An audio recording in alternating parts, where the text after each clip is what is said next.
ನಮಸ್ಕಾರ, ನಾನು Shivraj. Red alert ನ್ಯೂಸ್ಗೆ ಸ್ವಾಗತ. ಇಂದಿನ ಪ್ರಮುಖ ಸುದ್ದಿಗಳು.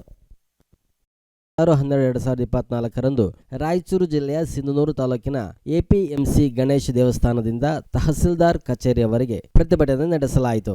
ಕಾರಣ, ಪಾರ್ಲಿಮೆಂಟಿನಲ್ಲಿ ಭಾರತ ಸರ್ಕಾರದ ಗೃಹ ಮಂತ್ರಿಗಳಾದ ಅಮಿತ್ ಶಾ ಅವರು ಸಂವಿಧಾನ ಶಿಲ್ಪಿ ಪ್ರತಿಯೊಬ್ಬ ಭಾರತೀಯ ಪ್ರಜೆಗೆ ಮತದಾನದ ಹಕ್ಕನ್ನು ಕೊಟ್ಟ ಮಹಾತ್ಮನನ್ನು ಅವಮಾನಿಸಿದ್ದಕ್ಕಾಗಿ ಇಂದು ಪ್ರತಿಭಟನೆ ನಡೆಸಲಾಯಿತು. ಈ ಸಂದರ್ಭದಲ್ಲಿ ಪ್ರಗತಿಪರ ಸಂಘಟನೆಗಳು, ದಲಿತ ಸಂಘಟನೆಗಳು, ಹಲವಾರು ಜಾತಿ ಸಂಘಟನೆಗಳು, ರೈತ ಸಂಘಟನೆಗಳು ಎಲ್ಲರೂ ಸೇರಿ ಪ್ರತಿಭಟನೆ ನಡೆಸಲಾಯಿತು.